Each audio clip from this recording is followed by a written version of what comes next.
नमस्कार, प्रतापगढ़ बेलाहट की एक नई वीडियो में आप सभी का फिर से स्वागत है। दोस्तों, आज की इस वीडियो में हम लोग आपको मदाफरपुर बाजार घुमाने वाले हैं। दोस्तों, मदाफरपुर उत्तर प्रदेश राज्य भारत के प्रतापगढ़ जिले के मंगरौरा ब्लॉक में स्थित है। तो दोस्तों, अगर आप लोग प्रतापगढ़ के चिलबिला के किशनगंज बाजार से होते हुए मदाफरपुर की ओर जाएंगे तो आपको 17 किलोमीटर का सफ़र करना पड़ेगा।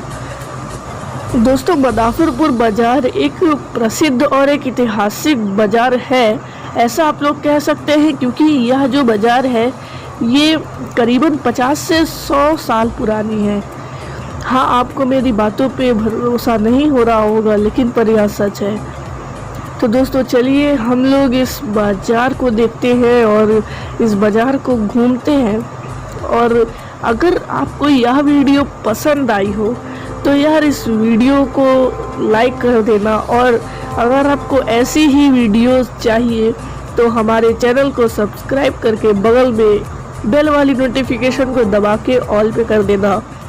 तो चलिए हम लोग मदाफरपुर बाज़ार को घूमते हैं और इसके आनंद उठाते हैं। तो दोस्तों, मदाफरपुर बाज़ार एक ऐसी बाज़ार है जहाँ पर हमारे पूर्वज, हमारी विभिन्न पीढ़ियाँ अलग अलग प्रकार के दैनिक जीवन की जो वस्तुएं होती थी यहाँ से खरीदारी किया करते थे। चाहे वो हमारे पिताजी या उनके पिताजी रहे हों या उनके भी पिताजी, यहाँ से दैनिक जीवन से संबंधित सामग्रियों की खरीदारी किया करते थे। मदाफरपुर बाज़ार अगर हम देखें तो बेला प्रतापगढ़ चौक घंटाघर से कुल 17 किलोमीटर की दूरी पर है। ये वही रास्ता है जो चिलबिला से होते हुए, किशनगंज बाजार से होते हुए, कोनी धर्मापुर होते हुए मदाफरपुर तक आता है और इसकी कुल दूरी 17 किलोमीटर है। और ये हम कह सकते हैं कि प्रतापगढ़ से सबसे छोटा रास्ता है, कम दूरी वाला। और इसके अतिरिक्त भी 3 अलग अलग रास्ते हैं। एक दूसरा रास्ता प्रतापगढ़ चिलबिला से कोंडौर बाजार, जहाँ पर कोंडौर रेलवे स्टेशन छोटा सा है, जहाँ से लखनऊ, फैजाबाद के लिए यात्रा की जा सकती है। इसके साथ साथ बनारस और इलाहाबाद, प्रयागराज के लिए भी यात्रा हम कर सकते हैं। इसी तरह कोंडौर से 7 किलोमीटर की दूरी पर मदाफरपुर बाजार है।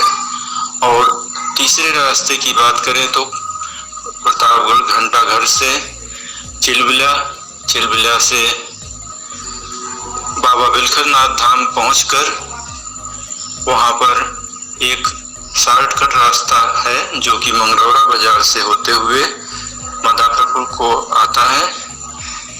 इसी प्रकार से अगर हम एक अन्य रास्ते की बात करें तो प्रतापगढ़ घंटाघर से पट्टी मार्ग पर आते हुए पट्टी से हम सीधे मदाफरपुर बाजार आ सकते हैं।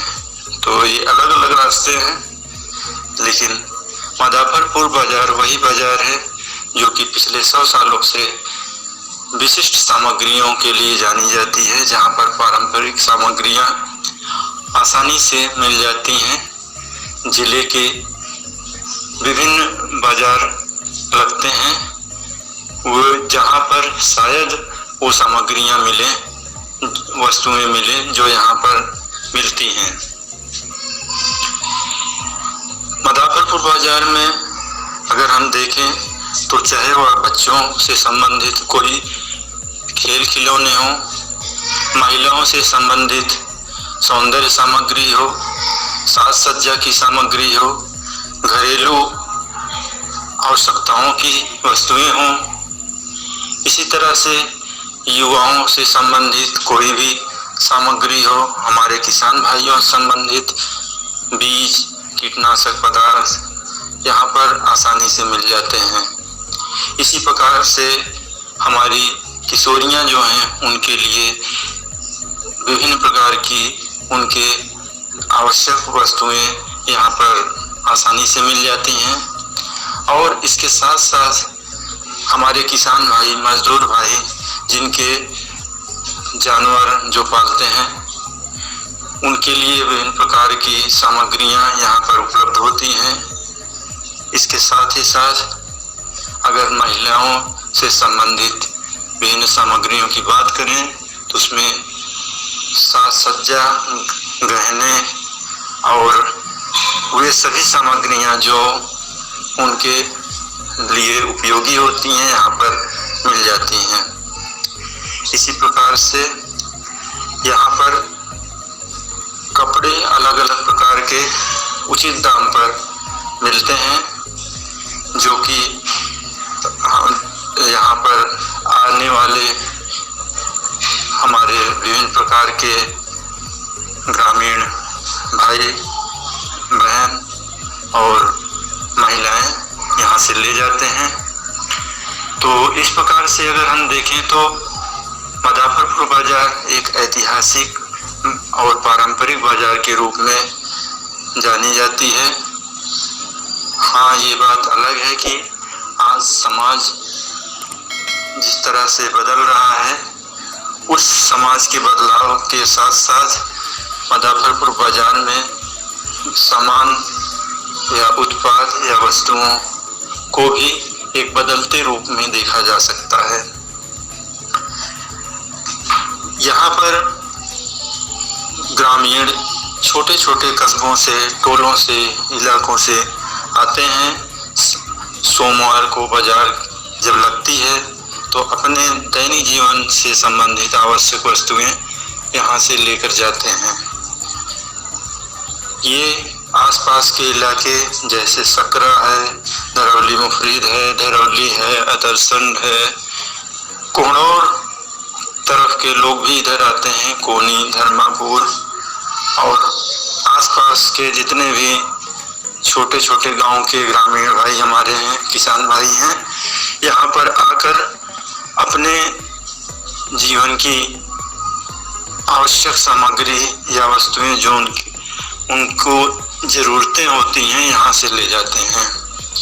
तो इस प्रकार से मदाफरपुर बाजार एक ही ऐसी बाजार है जहाँ पर ज़्यादातर सभी आवश्यक वस्तुओं और सामग्रियों को खरीदा जा सकता है।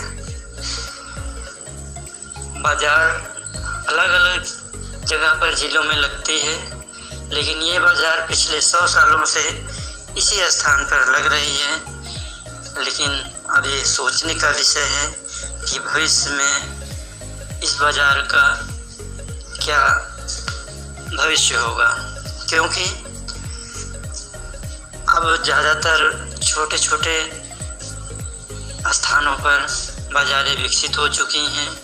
वहाँ पर वस्तुएं अलग अलग प्रकार की मिलने लगी हैं, तो ग्रामीण यहाँ पर क्यों आएंगे? तो इस विषय पर बाजार के आयोजकों को, सरकार को, ग्राम पंचायत के जिम्मेदार व्यक्तियों को, मदाफरपुर के ग्राम पंचायत के जिम्मेदार व्यक्तियों को सोचने की ज़रूरत है कि मदाफरपुर बाज़ार जो है, मदाफरपुर बाज़ार की महत्ता को कैसे बनाए रखा जाए। यहाँ जो विशिष्ट वस्तुएं मिलती हैं, जो उत्पाद मिलते हैं, उनको कैसे संरक्षित किया जाए और जो हमारे छोटे छोटे व्यवसायी वर्ग के लोग यहाँ पर आते हैं उनको कैसे प्रोत्साहित किया जाए, जिससे हमारे आने वाली पीढ़ियों के लिए एक सौगात के रूप में हो।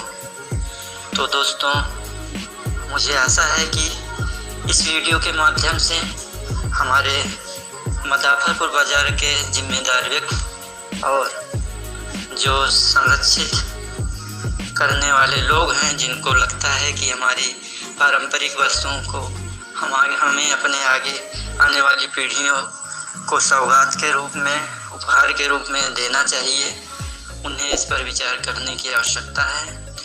और ये आशा है हमें कि वो इस पर अवश्य विचार करेंगे। इसी साथ हम आपसे विदा लेते हैं और अपेक्षा करते हैं कि आप वीडियो को सब्सक्राइब करेंगे। इससे हमें प्रेरणा मिलती है एक नई वीडियो बनाने के लिए, एक नए मुद्दे पर। तब तक के लिए धन्यवाद। फिर से मिलेंगे एक नए मुद्दे और एक नई वीडियो के साथ। थैंक यू, धन्यवाद।